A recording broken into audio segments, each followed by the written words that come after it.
What's up, Haven Knights, and welcome back to the pull list. We are at episode 21, so we can finally legally... Wait a minute. I've always been able to legally... Well, not always. For a long time. The show's old enough. I'm way too old.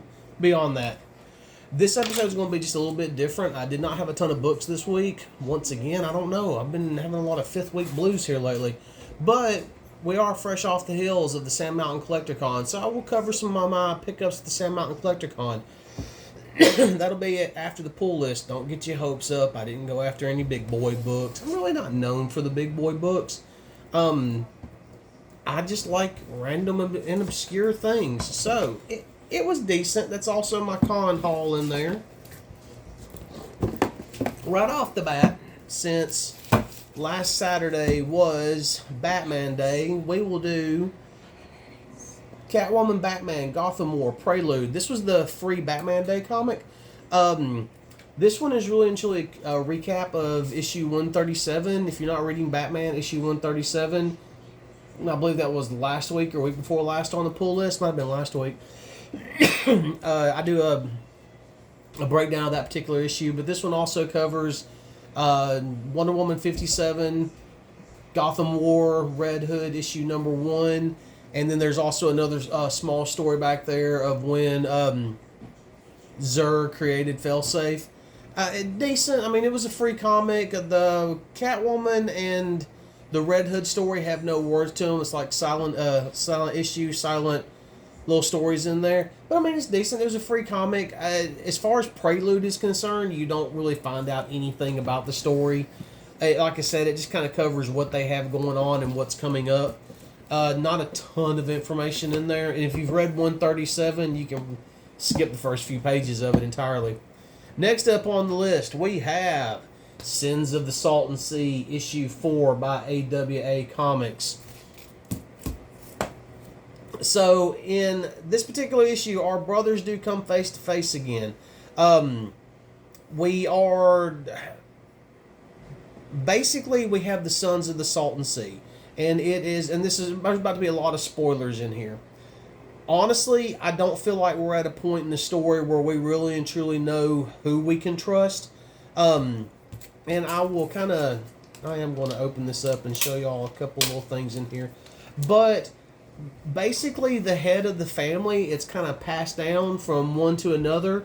And it's almost like, I guess we could say like an old school mafia style. Maybe that was it. But, you know, as we can see, the Wyatt and Jasper do kind of have a face-off. They are back together. The boy, Silver, is pretty much on the run, and Wyatt's trying to get to him while Cecil's trying to get him back. But the way that it's kind of set up is... it's not the way that it's kind of set up. The way that it is set up is a father always has to sacrifice his son to the Salton Sea. And... it is to hold back some great evil. And to me, it's kind of come across as we never really truly see what's in the Salton Sea, but it's kind of got like an H.P. Lovecraft, Cthulhu type vibe to it. I've definitely enjoyed that. But as far as Cecil is concerned, in Cecil's world, he is the good guy because he's willing to sacrifice his son to save the Earth. That basically, if they can continue sacrificing and appease this monster, deity, whatever it's supposed to be, the world will continue existing. Wyatt is like, no, I'm saving the boy. The boy's going to be saved. Jasper, Wyatt's brother, has seen the evil, and he knows that the boy has to be sacrificed. We're coming to a massive showdown in this. We have one issue left. They can definitely wrap this up in one issue. I would like to see future issues of it, but it's been a really good, solid read. I mean, y'all know I enjoy my AWA. Sins of the Salton Sea has been no different whatsoever. This is, we've covered this on Shop Talk before. I think that AWA could really and truly create like pocket universes inside there. And Sins of the Salton Sea, if you're not reading it and you did read Devil's Highway, Sins fits right in with Devil's Highway. I think it would be a great little pocket universe. I would love to see Wyatt and Harlow team up. We'll have to see which direction Wyatt and Jasper does go in. Jasper is prepared to take out his own brother, so what he saw has affected him that much. It's been a really good read. 5th issue's coming up. If you're not too late to this party, I promise you, because say within a month, maybe 2 months, AWA will put together a trade, and it'll be like a collective works. Pick it up then. It's definitely been a good read. I'm trying to think of like maybe a movie or something else that I could compare it to, but there's really nothing out there that I could compare it to other than, just the vibe and the feel of Devil's Highway. Maybe a little bit of, say, maybe Reservoir Dogs, just a touch. And when I say that, or even Pulp Fiction, and when I say that, I don't mean the style. I mean how, like, in Reservoir Dogs, we never actually saw what they stole. Just like in Pulp Fiction, we never actually saw what was in the briefcase. You kind of have that feel with the monster, even though we do see some tentacles.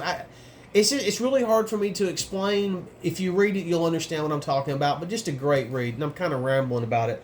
Next up, we have The Madness, issue number 2 by AWA Studios. And 2 words come to mind for this issue. Holy crap. Man, this is fantastic. Guys, y'all have got to pick up Madness 1 and 2. We do find out where our heroine, anti-hero, whatever you want to call her, we do find out where her powers come from a little bit. It's not a split personality, the Madness. It's kind of the way I took it, and I could be wrong, and if you're reading it and you think I'm wrong, tell me in the comments I'm wrong and give me your thoughts on it. But we do have our girl, when she grows up, as she's younger, she kind of sees something that no one else can see, and it's like a power, it's like a form, and it forms into a child, maybe a little bit like her doppelganger, except it has black hair, so they refer to her as Raven, and Raven has always protected her. Raven's always been there for her. They do have to come up with like a set of rules, because the majority of this issue is a flashback. It's actually a story that's being told to a victim. Well, there's been a series of events throughout her life, and I'll give y'all because we really and truly haven't seen a good shot of the Madness herself yet. But when the bomb blows up that killed her fiance and his kids, it kind of brought about the Madness. Raven, it's almost like Raven and our girl combined, and the Madness is born. They become one. Raven is no longer hidden. The power is being unleashed. One of the rules were that they only used the power one at a time to kind of, that way no one truly got hurt. It was only like a little bit, almost like a, say, half strength maybe. But that's kind of an idea of what she looks like before she takes complete and total form, or what she could look like. Great art in here, by the way, if you have not seen the art before. This was one of the scenes where Raven does save her. But basically, Raven is telling the story, or the Madness is telling the story of the 2 girls, the power and the girl, and why everything's going on, and how they come up with a set of rules and everything. But you don't really actually see who she's telling it to until they're toward the end of that person's life. And what it is she is searching for information. She wants to know everything she can find out, from even the type of bomb that was used to kill the family, all the way up to who sent it, who developed, who deployed it, everything. And she, at the end of the book, she even goes and wipes out the R&D team that come up with the idea for this particular bomb. This is just a straight up revenge magazine, and it has been awesome. 2 issues in, and it's going 6 issues. I would not mind seeing the Madness for, say, 300, 400 issues. That's how cool the Madness actually is. The backstory that we get in here, absolutely amazing. But I mean, what do you expect? It's Straczynski. I mean, it's just been great. Only 2 issues. Y'all can definitely pick this up. Next up, we have Dark Droids, Darth Vader, issue 38. This is another one of the Dark Droids issues that you don't have to know everything that's going on in the Dark Droids story if you don't want to. It's been really good so far. Vader does take back control of the Executioner. It's really, that is mainly the fight that's going on. We do have some other Star Destroyers that show up, and their mission is to destroy the Executioner and kind of contain it. But the mission is also to destroy Vader. Visor, blah, blah, blah, blah, blah. Y'all know how I pronounce some alien names.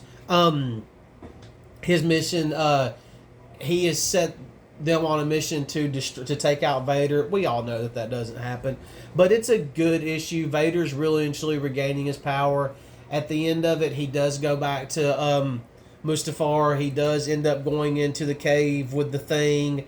And he's no longer going to ask for power. He is now taking the power. So I think that we're getting closer and closer to seeing Vader, like an Apex Vader maybe. He's regaining power over the Force that was disrupted. I mean, it was another good read. Vader has definitely been a solid book. I still stand by what I'm saying. I think they're probably going to push it up to 50 issues, just like with Star Wars. And then we should hit Jedi, and we'll see what happens after that. Next up, we have Werewolf by Night, the one-shot that just came out. This was a really good book. I enjoyed the art in it. It definitely had the feel of as strange as it's going to sound, it somewhat had the feel of the Werewolf by Night Halloween special from last year. But in this particular issue, Jack Russell, Werewolf by Night, for those of you that are not reading it, the king of werewolves, he has gone to a castle. He's trying to rescue a girl. They keep saying a girl, but she kind of seemed older than what I would think a girl was. But Elsa Bloodstone is on her way there as well to rescue the girl. So we kind of get the story from both characters' aspect.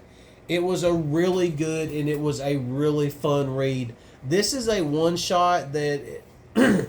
The story alone, it's a must-read. If you like Werewolf by Night, it was a good violent issue, as violent as Marvel will be. Sorry.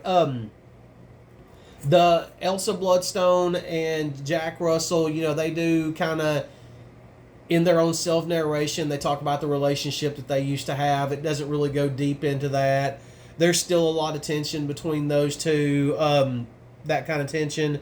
It's everything that you want in a one shot. It really is. It was good storytelling, good art, great ending, and I feel like that, yes, it is a one shot, but this would have been a great issue for a new series.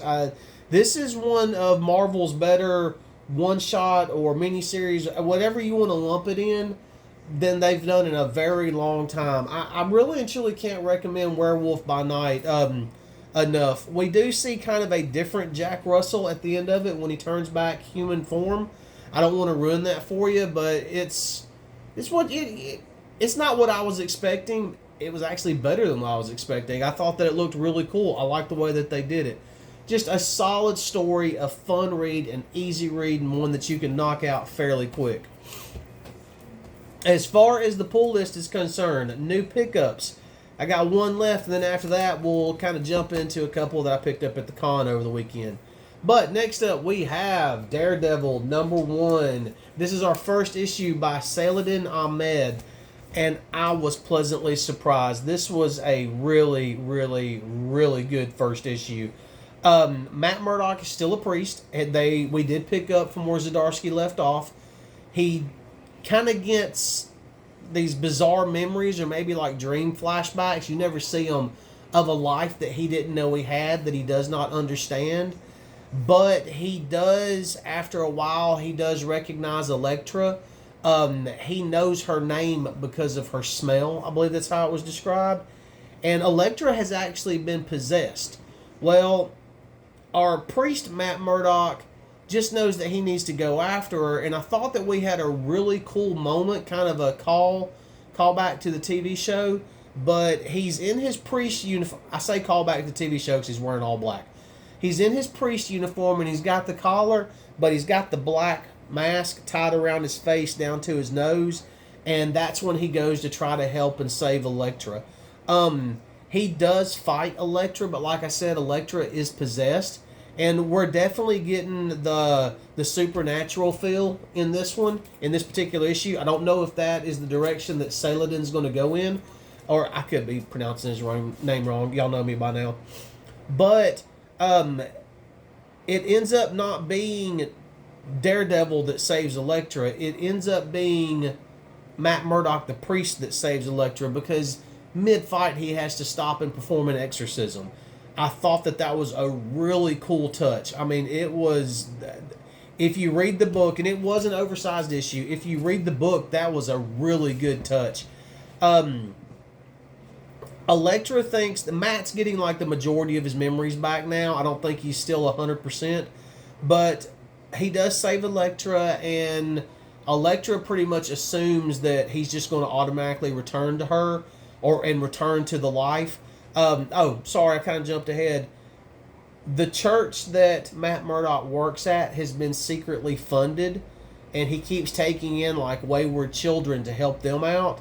And you do find out that it is Elektra who's been funding the church, so that he can continue helping like the wayward youth. But he tells her that he really and truly can't be with her right now. He really and truly, that's not the life. He still has, I guess, maybe his mission. So he goes back to the church to continue what he's doing. But we have this really cool scene where at the end of the book, he's walking to the roof. And he's talking about, about belief in God and faith and, and all that stuff. And it's just really good. But he does go to like this storage compartment that's on top of the roof, or storage unit that's like on top of the roof of the church. And he talks about a box that he does not even remember hiding. And as he goes into the room that's got the box, you kind of see it from like a different angle, so you don't see him. It would be like a camera panning around, and it makes some type of comment. I might be getting it wrong here, but it was some type of comment about being a man of God while wearing the skin of a devil, and it shows him standing there in the Daredevil get-up. It was just I was worried losing Zdarsky on this, but as far as the first issue that Saladin has done, absolutely phenomenal issue. If you're wanting to jump in on Daredevil, now is your chance. You don't have to know the entire Zdarsky run. You can literally pick up right here. It's a great read. It was a fun read. Yes, it is a $6.99 book, but it is an oversized issue. And we also, Legacy, for those of you keeping track on that stuff, this is issue number 662. Just a fun read, a really good read. First issue under Saladin Ahmed and Aaron Carter, you know what, Tom Price is going to yell at me later for getting the name wrong. It's good. It's good. For those of you that have been worried about Daredevil, I can at least tell y'all that first issue, nothing to worry about.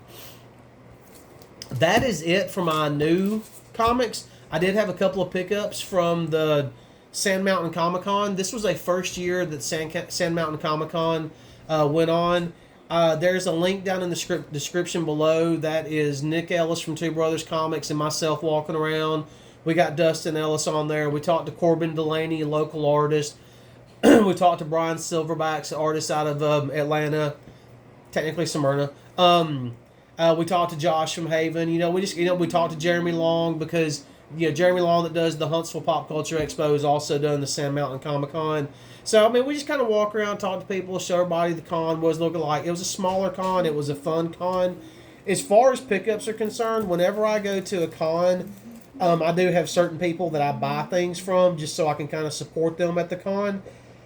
And some of my main con pickups are always Daredevil and Batman. I did not pick up any Batman. And some of y'all are going to say, hey, dude, this Daredevil book, why did you get it? You're a Daredevil fan. You should already have it in your collection. And you're right, but the problem is when you've been collecting as long as I have, you tend to sell a lot over the years as well. And I'm just now rebuilding my Daredevil collection. We'll have a complete run before it's all said and done, because that's the one thing I never had was a complete Daredevil run. But I did pick up from the spinner rack Daredevil issue 182. So that was a con pickup. Next from the spinner rack we have Daredevil issue 220. Just a cool cover. Just a cool cover. This was actually my second time meeting this person right here. If y'all go way back and you jump over to the Breedlove Asylum channel from a couple of years ago, you will know that The Bug did a review on Fiona McCool #1. She's over here going, no. She doesn't want to go over that. But here's the thing about that. That was like a very well-received review, and it was a fun review, and it was a kid's book reviewed by a kid. It was cool. It was fun. I won't provide a link. I'll make you go dig that out if you literally want to watch it. But Fiona McCool was done by Stephen and Lily Butler. I've been able to meet them before. The first time I met Stephen Butler, he did not have this particular book with him. He did have this book with him this time around. I think the last time he was there just as a signing at a local comic shop at Haven. This time around, he did have this particular book, and I had to pick it up. And yes, I did get it signed by him. And that is Beware Spider Death. This is a Lady Death comic. A Stephen Butler cover. Just absolutely gorgeous cover. And we do have his signature down at the bottom. The other con pickups was actually a Disney board game and one other thing. And I'm about to grab it right now. Oh, look at him. Look at him. We've got Barbecue from G.I. Joe is live and in the house. Doesn't he look glorious? We're just going to set him right there for a minute. Yes, we are. But hey, that's the pull list for the week. Once again, like I've said in the past, thank y'all for watching. Thank you for liking and subscribing, and thank you for supporting the channel, and we will see y'all next week.